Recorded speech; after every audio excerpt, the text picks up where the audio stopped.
What up, Perps? Kid Copious back in effect. Purple State Party, you know what we're doing here. Repping America, the center, and common sense. Boy, is it hot here today. 9:30 and I'm already sweating. Wow. Yeah, we got to do something about this sun. Maybe some sunglasses for the earth. Let's kick it off. So, my daughter alerted me to this story. Meet the firefighting donkeys of Spain, chowing down on grass and fire risks from dawn to dusk. You know, right now, Spain has had several wildfires, but there's a Iberian ecosystem, the Donana National Park. It's in Andalusia. This place, a lot like California, has a lot of vegetation that grows and then dies off. And, wildfires are quite common there, but they haven't had one for over 9 years because of a slow, very sweet team of hard workers, donkeys. The happy little donkeys of Dotana have a simple job of each grazing freely across 130 to 150 foot long fire break, turning potential fuel into shrubs and grasses into fuel. They let donkeys out because donkeys are bigger than sheep and goats, so they eat more. And they trample down the grass. They disturb the grass. They get it dug up as they walk along. And, we've been using donkeys for thousands of years. And this is one of those, I bring this up because it's one of those things where people are using some common sense. And they're not just throwing money at a problem. This makes a lot of sense. We use goats here in California. That's great. But, a donkey eats 10 times more than a goat. So the daily impact is much greater. They don't have to use controlled burns because where they're located in Andalusia, they have, some rarer animals, I believe it's ibex that live there. I'm looking. Iberian lynx and migrating birds that come in from Europe and Africa. So setting the fields on fire probably isn't a great idea. Here in California, we don't do anything. A few areas, but we go back to the Pacific Palisades fire. We didn't even have emergency reservoirs full, and we're facing these budget crises across our state, and all they do is waste money. And when they do finally spend the money, they spend it in ways that show no common sense. So, we're looking at donkeys here. They do a great job. In California, donkeys, the Democrats, not such a good job. It seems to be that because they have a one-party system here, they can get away with a lot. Take, for example, Gavin Newsom's $12 million diaper deal. We have an ethics watchdog group that's now asking the state auditor to investigate this program because there was no bids on it. They just gave it to baby. And there's ties to his wife. This is the kind of stuff that just reeks of corruption. It doesn't matter. That's fine. If you have progressive values and you vote Democrat, that's fine. But that doesn't mean you should just allow them to waste money. They gave the California Department of Healthcare Access and Information gave baby to baby $6.2 million and just recently extended it to $12 million. And meanwhile, the co-CEO sits on the board of Gavin Newsom's wife's nonprofit. It should be concerning to anybody. Doesn't matter what side of the aisle you're on. The other co-CEO is a prolific political donor to the Democrats. So again, it's just this cronyism, and it's not just Republicans in California, it's Democrats. Here's State Senator Caroline Mendovar, a Democrat from San Fernando, who says, I would say the optics of this vendor is no good at all. And of course, California officials have not released any of the contract or bidding documents. They have requested an exemption after the fact, saying the carve-outs were needed to ensure the continuity of the program. Why? You can just go to any Walmart or Target and pick up diapers. Getting diapers does not require millions of dollars in payroll for some company to do it. You could just order the diapers. California could just order their own diapers. They ordered their own masks during COVID, didn't they? And then that brings you to the next one. California's local governments want state taxpayers to pay more. And this is, cities of every size, every color, red, blue, purple. They're showing less revenue and everything costs more. And then they come out with these statements about difficult financial decisions. And we know what that means. They're going to cut public services, especially ones that the public relies on the most. Or they're going to lobby Sacramento for a bailout. Or they're just going to raise taxes. When we got our $600 billion, $600 billion in pandemic relief funds, state and local governments were, spending all that money on all kinds of different projects. But they weren't even looking at the fact that they were teetering on the edge of bankruptcy. And now many of them are. California has the highest tax burden. Yet no matter how much taxpayers send to Sacramento or City Hall, it's never enough. You look at like Los Angeles. Los Angeles passed a $15 billion budget. Just a few years ago, 5 years ago, the city's budget was $10 million. That's a 40% increase. And have our services gotten better? No, it's laughable. And it's all over. I mean, Orange County, they're conservative. They're going bankrupt. And they don't even try to hide it anymore. They just say, hey, give us more money to provide the public services that we pay to provide. Well, I don't understand that. Santa Ana, down in Orange County, they did a tax increase that was supposed to be temporary. Now they're voting to keep the tax increase because they're just wasting money. They're not focused on the important things. And, one of the arguments could be made that, public employee unions have a lot of power. And yes, places like the firefighters and the police, they get a lot of money. Maybe we can argue that. We'll look at that in just a second. But, police and fire, that should be your first couple lines in your budget. You budget for the fire, you budget for the police, you budget for other vital services, and then whatever's left you can play around with. But they do it in reverse. And then they come to us and say, hey, we need more money. We're talking about the firefighters. Of the top 10 best paid LA city officials, 7 of them work in the fire department, with total compensation ranging from nearly $600,000 to a little over $800,000. We have people running the fire department that make nearly twice as much as the president of the United States. That doesn't make any sense at all, does it? Oh, well, we need to pay to get the best people. Well, I think you can get the best people for about half that money. Our LA City Council, they get paid well over $200,000. And then what do?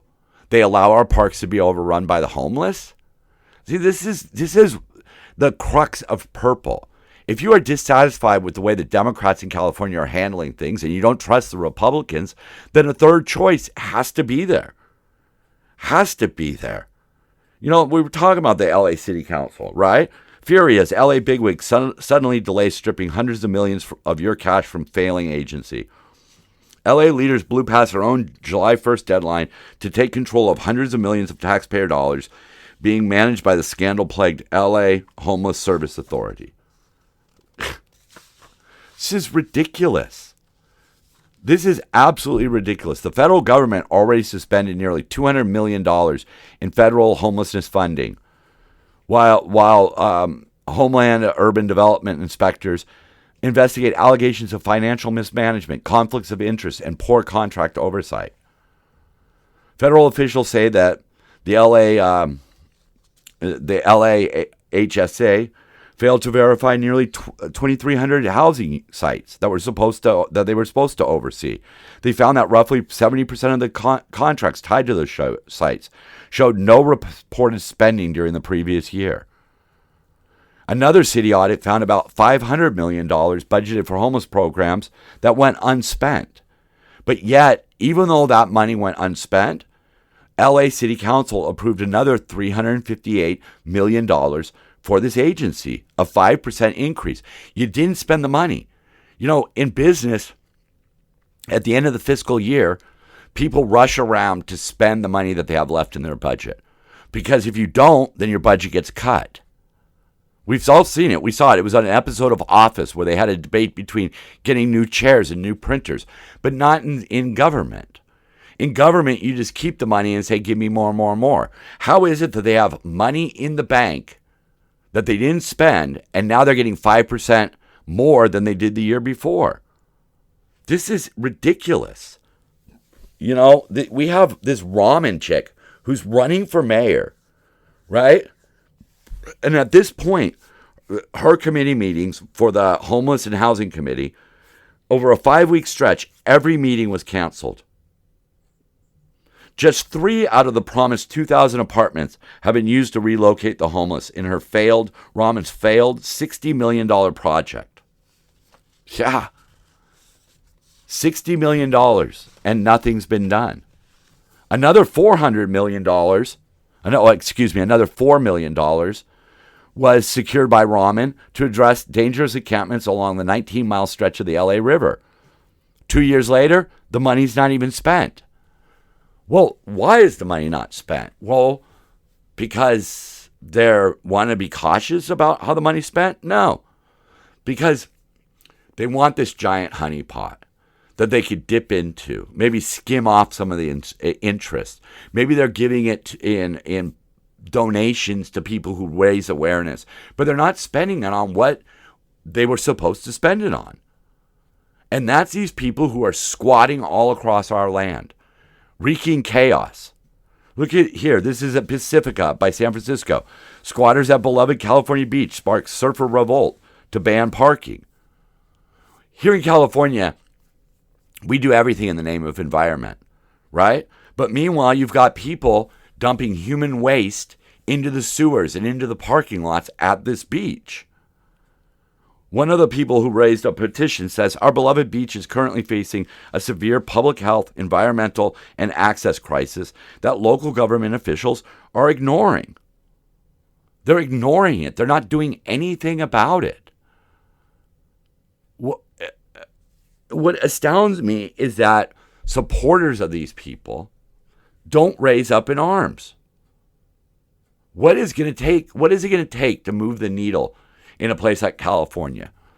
To move back to the middle, to move to common sense? What, are we just going to continue on until the entire state's destroyed? That does not seem like much of a plan. So Mamdani, New York City mayor, socialist, Democrat, socialist of America, had a press conference where one of his invited speakers, a local housing advocate, claimed evictions are a form of violence. As Mamdani smiled and seemingly agreed with that.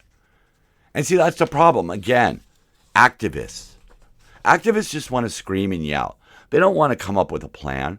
They don't want to use common sense. And one of the reasons they don't want to use common sense is because common sense would put some of the responsibility on the people who they're supposedly trying to hurt. They want to give the tenants all the power.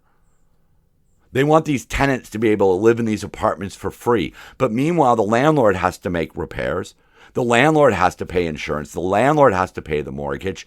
And in the case of utilities being included, the landlord has to continue to pay. I know this firsthand. My brother and a few of his friends are squatting at my mom's house. They drove her out of her house by chasing off the caregivers and making it impossible for us to take care of my mom. And now they're over there demanding that we make repairs that my brother broke. And meanwhile, my mom's saddled with a $700 monthly electric bill because they're running the AC. Does that seem fair? Where's the onus on them to do anything? Where's the onus on these people to pay their rent, to pay their utilities, to take care of the property? There is none. And people like Mamdani are co-signing it, saying, oh, I think that's great. I think that's great. Yes. Eviction is violence. Because that's what the left does. They label things as violent. They label things as racist, misogynistic, whatever term fits or sort of fits, they throw it out there. because they don't have a solution. Their best solution is, well, we'll just pay everybody's rent and we'll just raise taxes. But we're not going to deliver you better services. But, the heads of these unions and the heads of these departments, they're going to be making $800,000 a year. They're going to be making $250,000 a year. They're going to make $400,000 a year. And they're not going to do shit. They're not going to do the job they were hired. How does that work? Does that work at any other business where, you could just act however you want and continue to take a paycheck? We got RV encampments everywhere. People shitting into the sidewalks, shitting on the sidewalks, putting it into the storm drains, going out to sea, where you get enough of it and you start getting algae blooms that kill the fish. But what do they want to worry about? Plastic recycling. The dairy industry here in California, huge, lots of money being generated by that. But they have to now pay fees because some of their packaging doesn't meet California standards. Packaged cheese is a great example. It currently comes in flexible plastic film that is not recyclable. And it would be totally outlawed by the law come 2030 when all packaging needs to be recyclable. Yet there's currently no alternative. A spokesperson for the dairy industry, you may not be able to sell cheese. Cheese has to be in a flexible film. Dairy packaging is there to protect consumers, and it's there for food safety reasons. And the requirements of this law do not take into account the food safety needs. We bow to the altar of the environment. We pass these laws, but we don't look at how it affects people. These fees and these fines are going to be passed along to consumers. We have a lot of dairy farms here in California. Why do we have to pay so much? Because of the government. And that should concern people on both sides of the fence. I'm trying to sit in the middle here and say, look, this doesn't make any sense. I don't really care if it's a Democrat or a Republican that fixes it. I just want somebody to fix these problems. We're rapidly approaching the deadline for having to drive electric vehicles, not hybrids, not gas-powered vehicles. No, it has to be electric. Do we have the infrastructure? No. Can people afford it? No. How are apartment dwellers going to charge? Don't know. We don't know. We have no plan. But you know what? We're all going to be driving electric vehicles. We're all going to be eating our food out of recyclable materials. Who the hell cares? We're not running out of plastic. They just don't like plastic because it requires oil. Well, California sits on a bunch of oil. Why aren't we bringing the oil up to make plastics? It's ridiculous. And they count on the fact that they have a supermajority and they have a diehard, loyal legions of voters out there who just vote Democrat because they seem to think that that makes them better. Here's another stupid one, okay? There's this group, the Black Californians United for Early Care and Education. Sounds great. They want to get involved with black kids when they're young. No. What they want is they want black English to be taught. They want to challenge harmful language hierarchies and affirm black English as a legitimate, rule-governed language rooted in black history, culture, and community. It also seeks to address how language bias shows up in early language spaces and how it can be dismantled. We got to tear it down. Like the founder, Ashley Williams, says here, I don't want my son to walk into any room and feel like his voice is not valued or his perspective can't be heard because he's not saying it one way or the other. What? What are you talking about? Language norms exist for a reason. If you talk in a way that makes you sound ignorant, then you're going to be viewed as ignorant. Changing the rules isn't going to change that.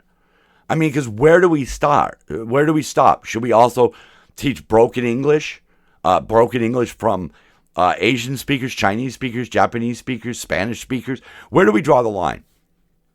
If people want to talk a certain way when they're amongst friends or out on the streets, that's great. But I have known countless amounts of black people who could speak perfectly good English. I have met countless Hispanic Spanish speakers who speak perfect English. This is not some conformity to a language hierarchy because I'm held to the same standards. If I go into an interview or into a fire inspection or something like that, and I'm speaking like an idiot, I'm going to get treated like an idiot. It's not a separate rule. But this is what the activists in California do. They focus on the wrong things. They care about their cause, but they don't care about the harm. They don't care about the side effects. They don't care about the cost, the burden. They just want what they want. And the worst part about it is when you have a single party running your state, all you need is people from that side of the fence to come into your office and say, this is what we need to do. Language is harmful. It's proper English is violence. And we need to destroy the hierarchies. Because that's what they love on the left. They love destroying hierarchies. Who cares what the consequences are? Just destroy it. It's ignorant. It's absolutely ignorant. We need to be focusing in on the things that actually matter. Here in California, one of the number one things that we need is water. Where is movement on that? Because I'll tell you this, it doesn't matter if you teach Ebonics. It doesn't matter if you recycle your plastic. If we run out of water, we die of thirst. I'm Kid Copious. I'm Purple State Party. So are you. Love one another. Keep on grinding. And when it gets too much, let the needle drop and dance it out.